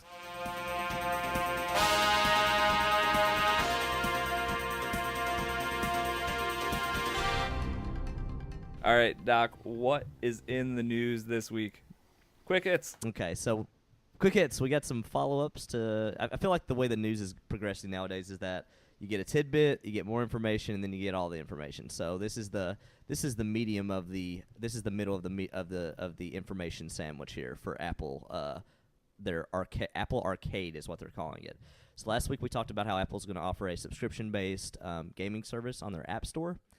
They got out this week, gave a little bit more information. We still don't have a hard price in place yet, but they did get out and basically formulate what we had suspected last week, and that is, we postulated that, well, there's all these free-to-play games. That's what makes money on the store. What are they really doing with this? And from the sounds of it, it is a lot of dedicated, story-based single-player games that have a little bit more meat to them, and it's not from the looks of it, no microtransactions involved. So just to kind of go through a preliminary list that Apple has provided of what will be in this service initially, and you guys are more than welcome to kind of comment on a few of these. No Way Home, Doomsday Vault, Frogger in Toy Town, Lifelike, Monomals, Hitchhiker, Enter the Construct. Enter the Construct, yeah. Lego Art House, Sneaky Sasquatch, and Sonic Racing. I had to look up a lot of these games to see what they were. It turns out a lot of these games are ones I recognize from like E3 sizzle reels and stuff. Now that you know this information, have you guys changed your opinion on what you think about Apple Arcade? Is this something that interests you more now that you know what it is, or are you still kind of waiting to see what the price is going to be? I've never heard of any of these games, Doc, so I'm going to say that it's going to be heavily based on what the price point is here. And obviously I have to look into these games, but I think if there's games like Sneaky Sasquatch on here, that sounds fun to me. So we'll see. Gadget, Sneaky Sasquatch. How about you, Fist? Any of these games sound great? He actually took a nap. Apple Arcade bores me too. I don't blame you. I'd never heard. Other than Sonic Racing, which I've obviously heard of that before because it's Sonic, but I mean all the others never heard of any of them. So, I when it comes to subscription-based stuff, like I'm very sort of selective in what I'm willing to actually invest money into every month. So, chances are the only way I'll get this is if my game share buddy decides to get it himself. Oh, Chocolate Bear, who stepped away from the mic for a minute. Yeah, what are you guys thinking on price? Are you expecting something along the lines of I initially thought $10, like the Netflix? God, I hope $4.99 price or lower. Yeah, maybe. I mean, I guess it depends too. They haven't given us a hard number on how many games will be in this either. So True. Like Game Pass, even though not all of them, you could argue 40-50% is great, the other half not so great. 210 games is $10 a month. There just comes a point where like the monthly subscription market is so saturated. Like I don't. Oh, I think we're there. It feels I think like we're it, there. Dude. Everything in my life like is a monthly payment at this point. It's like it's Yeah. not even just gaming. You've got to think of like all the other things as well. Like those of you that might have like Netflix or Amazon Hulu, TV, or HBO. Hulu. Like there's so many different subscription-based If you've things. been paying like, for a monthly gym membership for the last 8 years and haven't gone, like that's probably a waste of money too. That just reminds me of a skit from a show. I think it was Friends, actually, where they tried to go to the gym to cancel the gym membership, and they just couldn't do it, and ended up like someone else ended up getting a brand new gym membership as well. It sounds exactly like how that would go. Yeah. So How that went down with Yep. this game. But yeah, there's like we as people probably spend more than we actually realize on monthly subscriptions as it is. So it's Oh, there's Yes. definitely months that go by where I'm just like, yeah, I'm subscribed to Hulu Plus. What did I watch with that last month? Anything? Huh. Maybe I shouldn't be subscribed to that. Like, yeah, it's like over here we've got a TV service called Now TV. It's like a sort of pay-as-you-go version for our satellite service over here, Sky TV.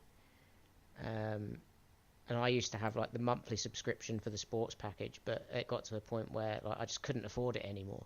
So I was like, right, I have to cancel that, and just if I want to watch a particular football match that's maybe on Now TV, I'll just buy like a 24-hour pass, and that doesn't renew itself every month. It just lasts 24 hours and then expires. just to move this segment on, like I will say, to answer your question, Risky, of how we know we're in a day and age with too many subscriptions, there are apps on your phone that their pure mode of use is to identify stuff you're sub to and ask if you want to unsub from it. I need to download that. Risky's like, oh yeah, what's the name Yeah, of it? definitely DM me that one. Okay. Quick hits, moving on. So that's, Apple Arcade. We'll probably hear more about that in the coming months. So ID at Xbox Game Pass now does a Nindies-like Nintendo... What's their presentation Directs. called again? Direct. So it's like Xbox literally kind of straight up copied that, but hey, if it works, it works, why not? The cool thing about this is that they highlighted a bunch of indie games that were going to be day one releases on Game Pass, and I gotta say, actually, watching a few of these games, all but maybe one of these games, I was pretty much like, yeah, I totally would play these things. Just to kind of go through and give a quick synopsis, After Party, they kind of highlighted this one to where it's a story of you and a friend that dies and goes to hell, and you're trying to get out of hell, and you find that there's a loophole that if you can somehow outdrink the devil, you can get out of hell. This So I got to play this at PAX. It's hysterical. the writing looks like it would be really good in it. I think that I don't want to butcher the lady's name, but the girl that played in the Star Wars Nina Battlefront 2 Avant-Garde or game. whatever. Yeah, I think she's the voice of the she female is. lead Yep. in this. But the writing seems hilarious from what I saw. It's in some of it's the same videos. people that made Oxenfree. Night School. Oh, Night so School you know it's Studio. good, yeah. That's a good one. I played a few of these that you're about to talk about, and you can hear more about them on that bonus podcast for sure. Like a little more in depth, but Yeah, absolutely. Blazing Chrome, which looked awesome from the cell shaded graphics that it was shown. Did you get to play that one actually? PAX Blazing Risky? Chrome was the Contra one. Oh, never mind. Okay, You're I'm thinking of the Void wrong one. Then. Okay, Bastards. That so was the Void Bastards. Yes, that's that the one's cell crazy. shaded. That looks Yep. awesome. Yeah. Blazing Chrome though, that looks like a really cool Contra style though. 100%. Tough that as looks nails. right up that alley. Yeah, exactly. Tough as nails. This is the run style. Like, all right, we got this. Killer Queen Black, which got announced for, I think that's on Nintendo Switch. That actually looks like that could be a lot of fun as far as like a couch co-op I style think that's thing. the only way you can play it, or the only way I would play it. Is pretty Yeah. much that way. Yeah, that way. Where it's got like 3 different classes you can be in, like different ways to win the game. So it looks pretty cool. Of course, Operencia, which is what I talked about, that is out now. Highly recommend that game. It's a really good RPG. Outer Wilds, which if you guys have heard of that, it's probably because you won it by watching E3 on Mixer back last year, because you probably already own this game. It's not out yet, but it was a mixed pot prize back then. But this is I guess you would call it I don't know, it's not a roguelike, but it is a run-based sci-fi like you're unraveling the mysteries of the solar system and why things happen the way they do, to where you start the game every day, and the sun is about to go supernova within 24 hours, and you have an in-game clock to go and figure out either. I don't know if the goal is to figure out how to stop it or what the actual goal is. I would assume it's something like that.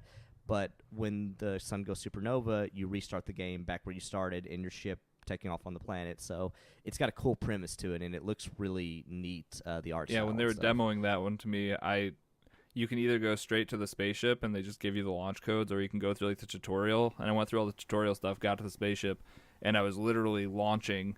And then they're like, "All right, well that's the demo." And I was like, "You gotta be kidding me." Risky's like, "No, I knew I should have picked." That's one I'll definitely be playing day one though. That I want to see what's going on there. It looks cool. Supermarket Shriek, which is I feel like we've been seeing this game for a little while now.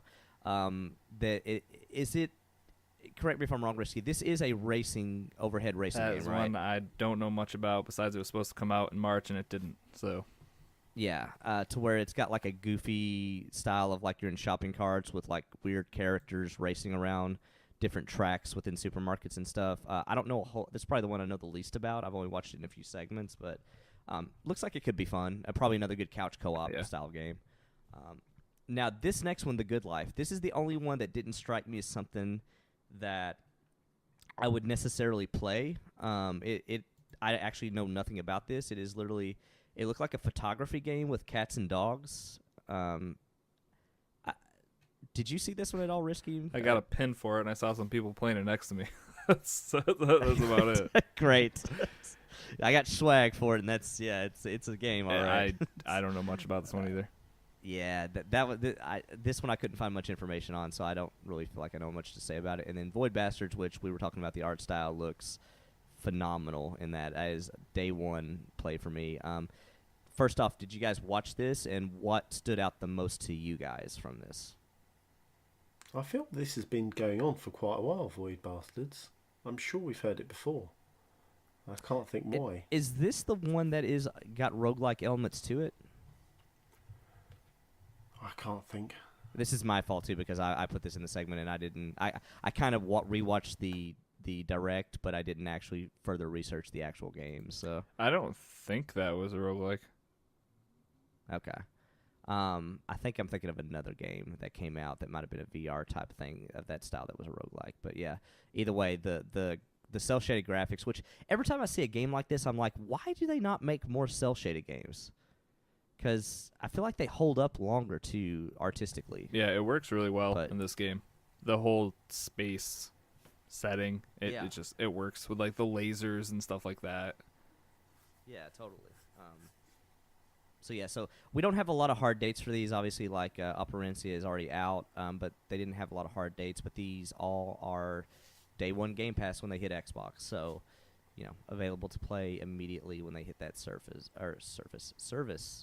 Yay, English. English. Moving on, we got to throw in sad news every week because the industry just keeps giving us plenty of it. EA laid off 350 people because they had a hold my Pepsi moment to all the other studios that were laying off people, and EA said, well, we can do anything you can do better. Oh, jeez. And up the ante. I like that's the take you took on it. Well, glass half full, right? I will say one thing that was interesting. They did send out a company-wide email that led up to this. Looking at the bright side, they did say that they would look to help get these people, as much as they could help in terms of finding new jobs or getting established with new jobs. Is that what a paid PR person would do? I think so. Tell you exactly what you want to hear. Yeah, true. The one thing that was interesting about the email, though, was that EA kind of gave some little hard to stomach truths about themselves that I think most people would agree with. And they basically came out and said, we are not where we want to be. We have not been delivering games to the expectations we have for us. We are looking to improve the tools of Frostbite for our studios. And they, said a few other things, but basically saying like, hey, guys, we know we're not delivering what we should. We need to get better at what we do. And that's probably pretty accurate, I would say. EA, most hated company in the world, last 15 years in a row. They keep telling us each year they know they're doing things wrong, though. Okay. Yeah, it's Believe it Hey, when I see it. people keep buying the FIFA packs, Thanks man. a lot. You know? Chocolate, fists. Not this year. Not this year. Chocolate's like, not this year, starting yesterday, not this year. Yeah. I've hardly played it at all recently. So yeah. So hopefully no more layoffs, or maybe they unionize. I don't know. Something needs to happen for sure, because I feel like this is something that can't keep continuing at the rate it's continuing as far as rehires, firing. It's super volatile workforce industry, it seems like. Moving on, Fortnite, in a great bit of news, is adding a new game mode, The Floor is Lava, which I have to imagine everybody listening here played this game when they were a little kid at some My parents point, hated jumping this around game. furniture. Oh, yeah, because they're just like, oh, yeah, not much longer before that recliner is destroyed after my son just jumps on it from 10 feet away. That's so funny. Yeah, But I'm sure this was an internet craze. I'm sure 6 months to a year ago.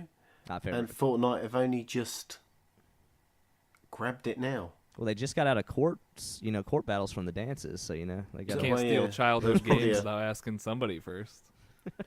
Well, yeah, I'm sure there's a statute of limitations. I We can go back 10 years.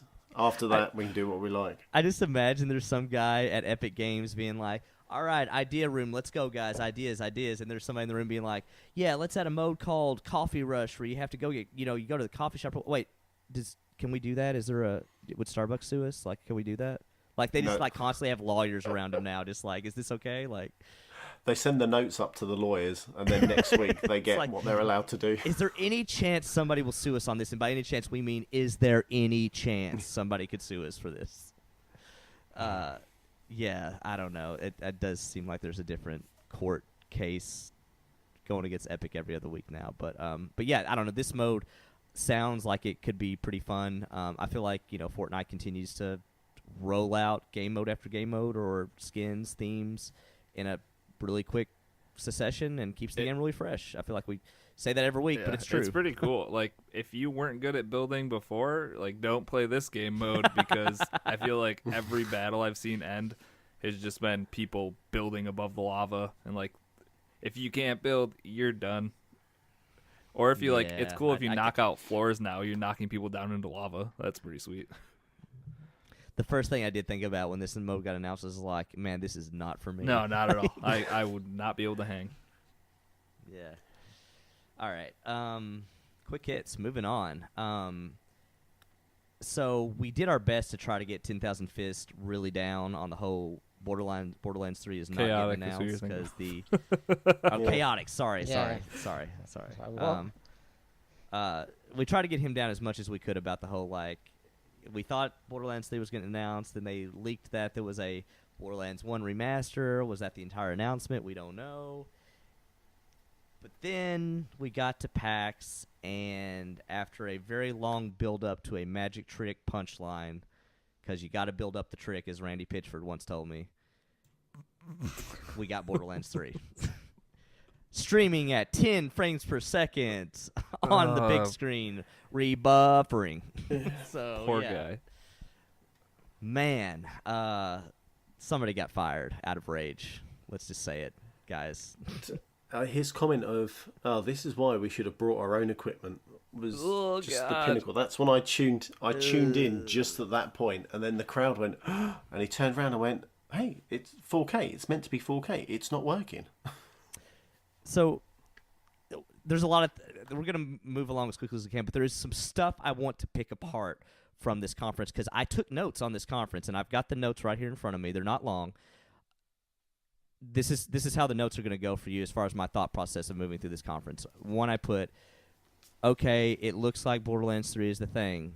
Oh my God, Randy Pitchford talks about magic. Oh my God, Randy Pitchford is going to do a magic trick.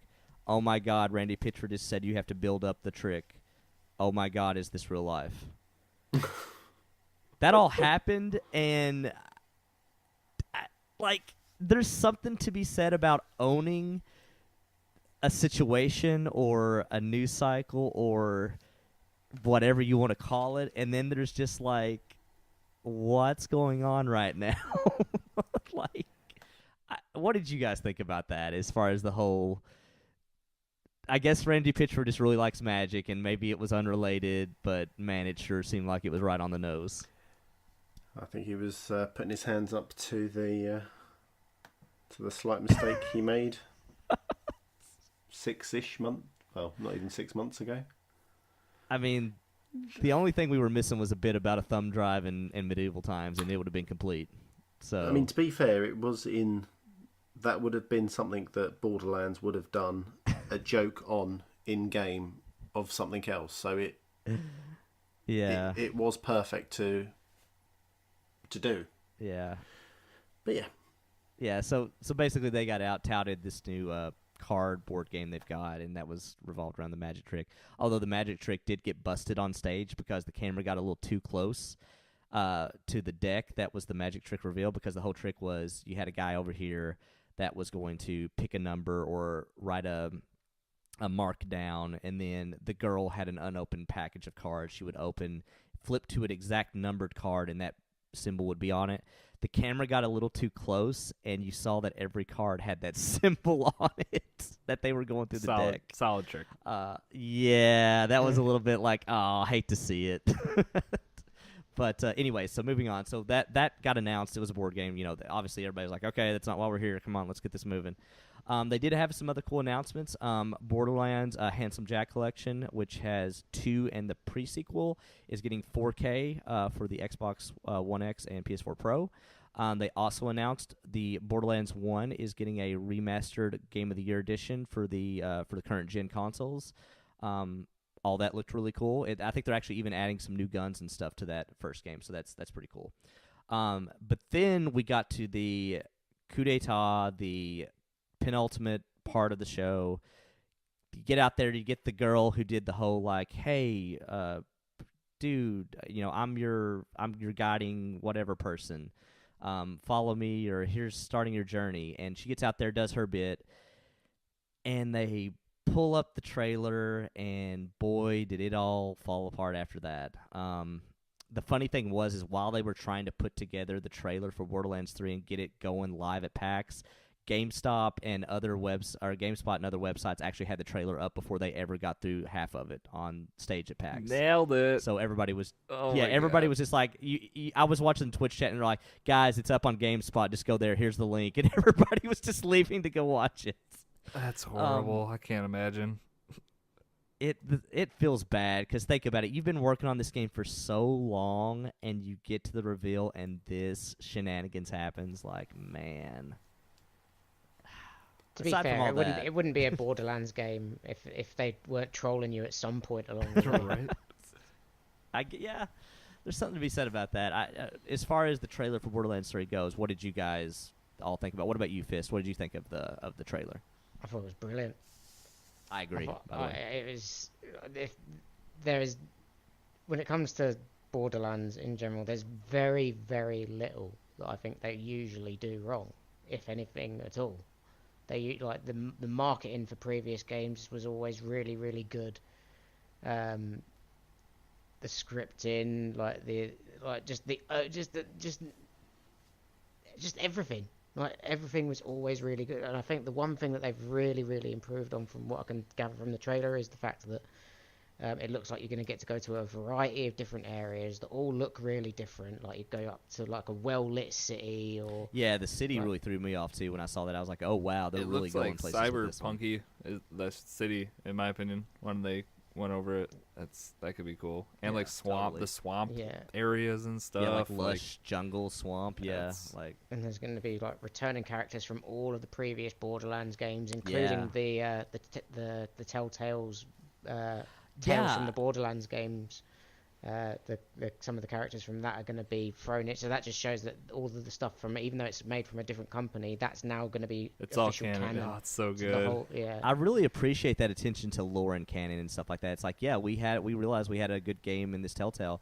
That's all part of this universe, and it's all coming together. Like, that's so cool when studios do that. Yeah, definitely. So that might, although obviously Telltale is no more, that now may at least make some people go out and buy Tales from the Borderlands, and I don't know who gets that money now.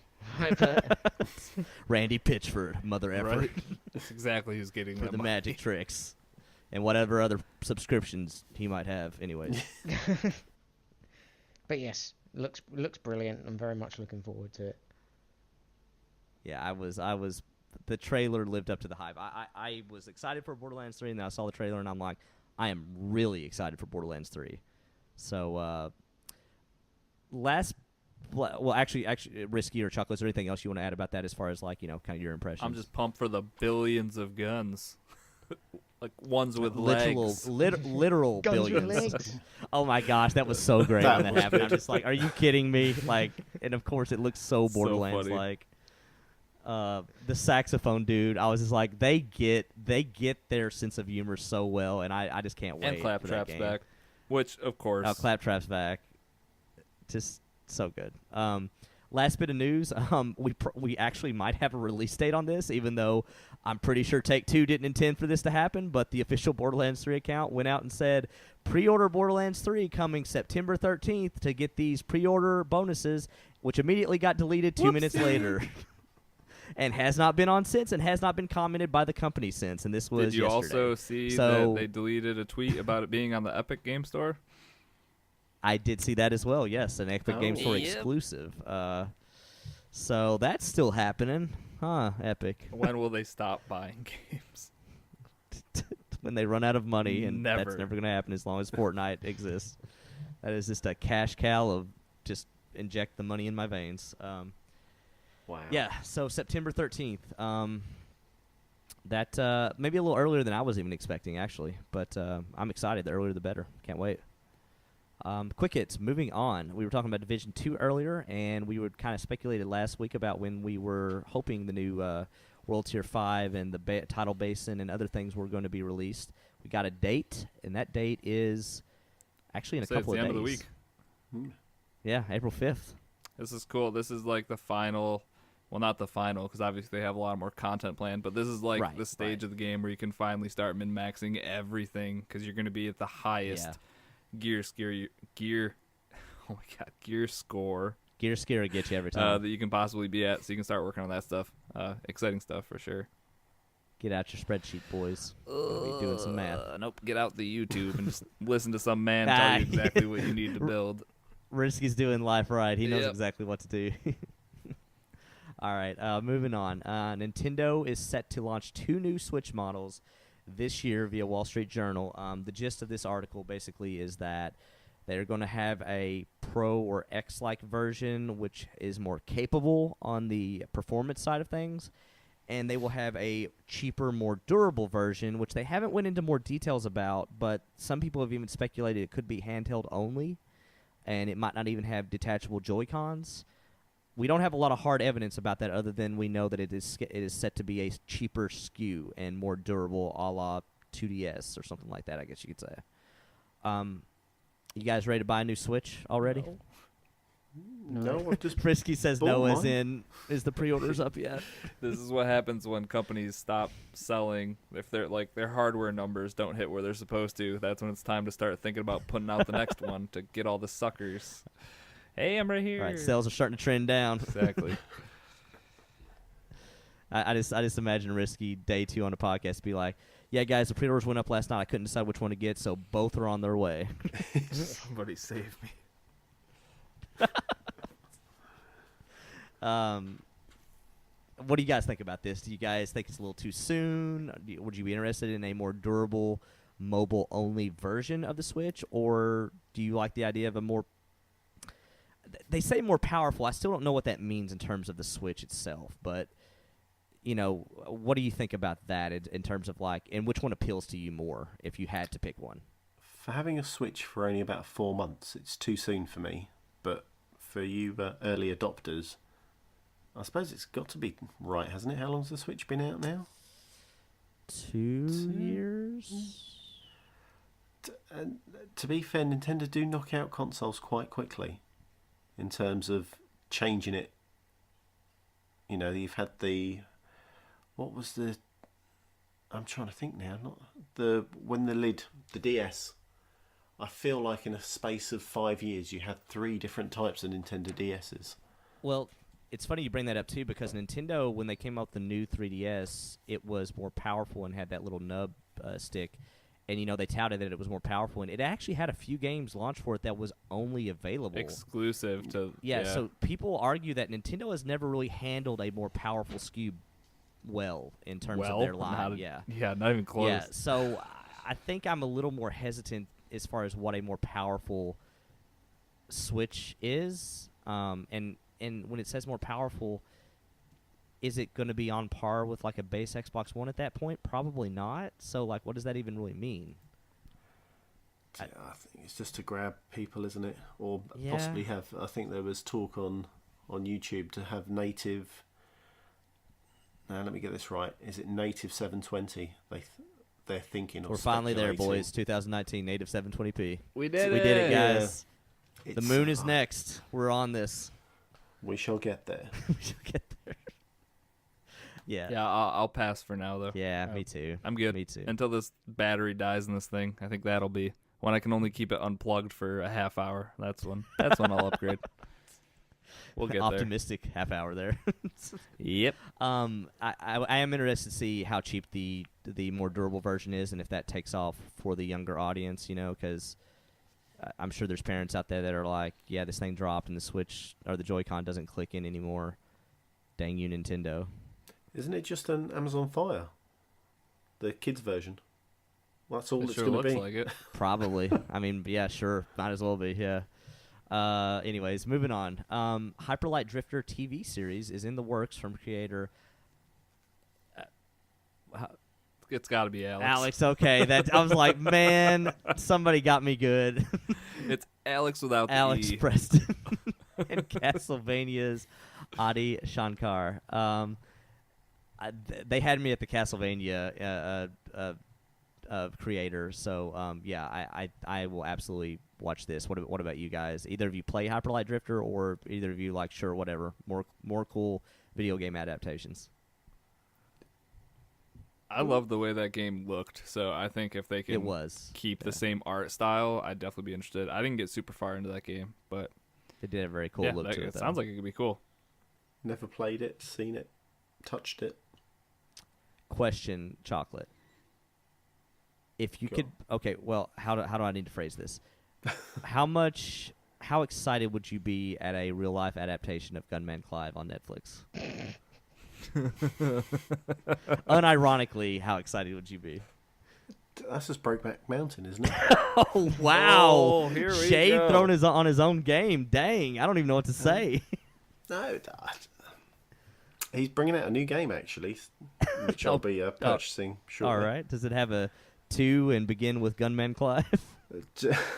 A 3, you mean? A 3, sorry. Yeah. Pardon me. No, all it's the something diehard fans. Necromancer Mechasaurus something or other. But Oh, what? Mechasaurus sounds fun. Actually, Yeah, I'm kind of so- interested in that title, yeah. it looks quite good. Okay, all right. But yeah, Gunman Clive TV show would be dreadful. Your journey with him is dreadful. complete. You're ready to move on, right? Well, I need to complete 2 and then we're done. Okay, all right, fair enough.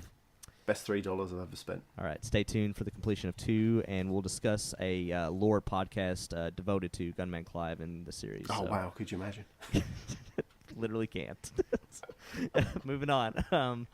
Last bit of news here. Valve VR coming June 15th.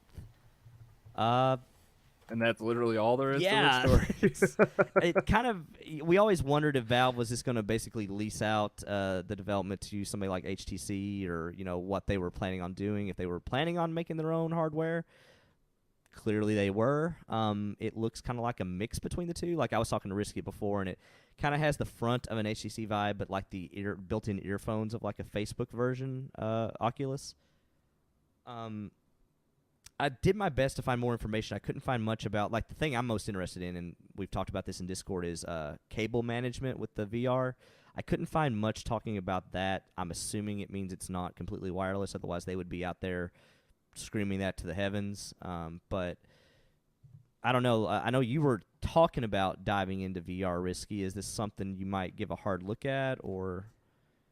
Dude, the more I research VR, it's just once I finally make the jump, it's going to be like, is it at the right time? I think that's tough. The thing you really have to nail down right now is making sure you're not in too early and you're just gonna get screwed. And I feel like that's where we're at. Well, like Gen 2 might be legit, but $400 now for something that I have 1,000 cords dangling off my face and I don't know. It's one of those things to where, like, the early pitch was, the HTC Vive, the room scale VR is like, hey, you need to have a room of your house dedicated to this. You got to put these sensors up on different corners of the room. Like, this room is a VR room, done. And now it's like, actually, we just came out with one where you don't need the sensors. It's actually just as good. Sorry. Like, like the Oculus S is coming out soon, and that they just took away the sensors, I guess. Totally. But you're still tied down to your PC, but it's a step in the right direction. And I think eventually we will get there, but I don't know if now's the time. But to the point you're making is it's progressing to the point to where you could make this very hefty investment money-wise and then a month later be like, man, wish I'd waited a month. Yeah, exactly. So I don't know if what is this thing called? Oh, it was Index. Yeah. Oh, yeah. The hell of Index. Man, another thing we were discussing in Discord. Let's talk about the naming streak we're on here with these gaming companies and stuff. Stadia. You got your sweetener over here with Google, and you've got Index, the most generic name ever thought of for VR, because nothing inspires me to put on a VR helmet and immerse myself in a world like Index. Yeah, it's bad. It's like, hey guys, let's all go and jump on Index. It's just like, whatever, nerd. Like Rift, I think Rift is probably the coolest one. It makes the most sense in my head, at least. At least opening up a Rift and going to a different world. It's exactly what you're doing. Borderline market research, that one, I guess, Like, yep. Closest we've come. Like, Google Gaming would have been better than Stadia. That's not anything. GG. 1,000%. GG. Yeah. GG. It was right there, Google. Right there. And all it took to pay me was $100,000 minimum, and you could have had it. So they just need to hire Chocolate. That's that. That's true. And done. And done. That's it for the news, guys. That's it. Hey, That's it. All right. Before we go, there are some new games for the week, and we have our Games of the Golden PlayStation Plus stuff. But for that, we will throw it over to 10,000 Fists. Yes. What's going on this week? So, brand new on Games with Gold this week, we have Technomancer and the original Star Wars Battlefront 2. I can't remember what console that was. Was that on the original? That was OG Xbox. Some say the best Battlefront 2 game. Apparently. Some do. So, yeah, those are both out now, available to download for those on Games of Gold. On PlayStation Plus, we have Conan Exiles and The Surge. Wieners! Got some cool sliders in that game. I don't know. Did those come to console? Yes, they did, Probably. Actually. There is an option to select whether or not... How big you want it. Well, I was actually going to say whether or not you want to go into... You actually have to select an option to even get into the game where that's a slider to actually use. Otherwise, it... definitely hit accept on that one. Definitely. And The Surge, I will say, I had never picked it up, but I thought that game looked really cool. Like Dark Souls. Yeah. Techno, futuristic machine. Yeah, right, with like augmentations. Yeah. Definitely looks cool. Cool. And as for new games that are out this week, there is one called Far Lone Sails. It's a vehicle exploration adventure type game available on Xbox and PS4. It's out April. It was already out on Steam. Yeah, it got a 9 out of 10 on Steam. So it's going to be out on Xbox and PS4 as of today. Time as travel. Of right now. You can go download it now. And also out this week, we have the Game of the Year version of Borderlands, which is out tomorrow. This is officially the way we're doing this segment from now on. I love it. Question marks at the end of every Yes. I'm Ron Burgundy. We have an action-adventure game called Hob, which will be out on the Switch. It got a 9 out of 10 on Steam as well. And that's Thursday. There you go. That works. Love it. Yeah.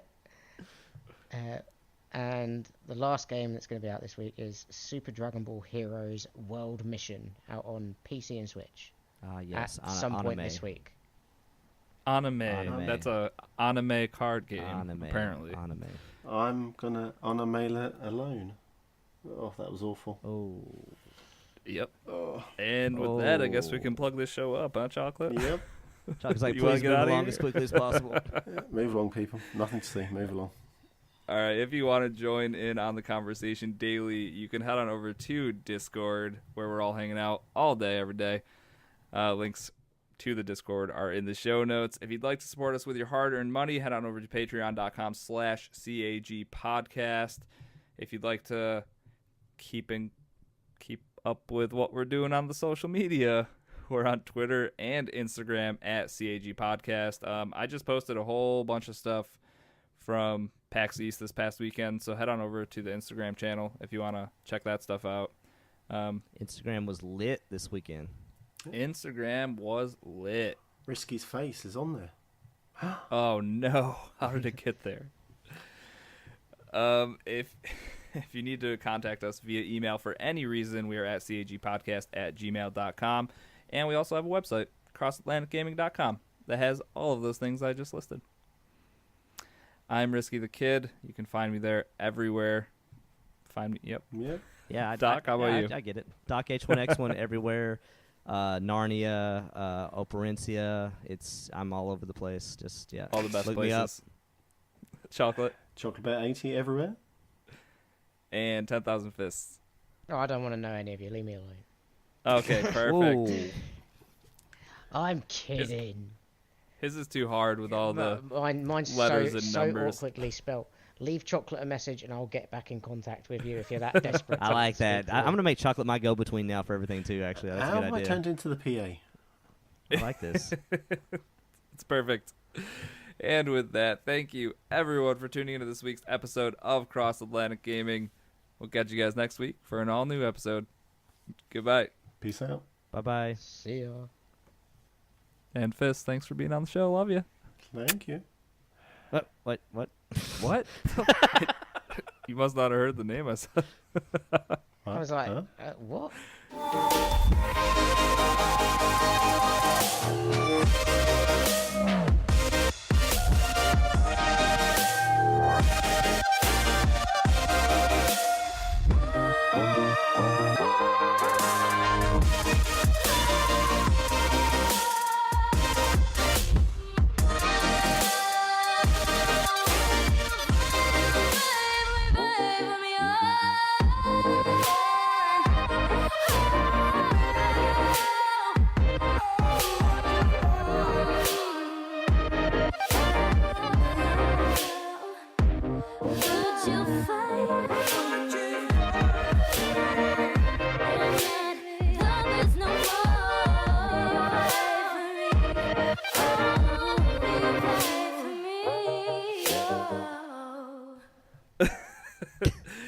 All right, who's got the good jokes? I got a bad one. All right, let's hear it. I always like. Oh, what? Right. Nailed it. Yep, got it. I was always like, why couldn't bikes stand up? Because it was too tired. Ooh. I told you it was a bad one. Yeah, that's pretty bad. Hey, you know the what, tumbleweed. Chocolate? I don't trust stairs. They're always up to something. Aren't they always down to something, too? Leave the joke alone, Risky. All right, and here's mine. How does an Eskimo build its house? How? It glues it together. Oh, Jesus. Oh. Ah!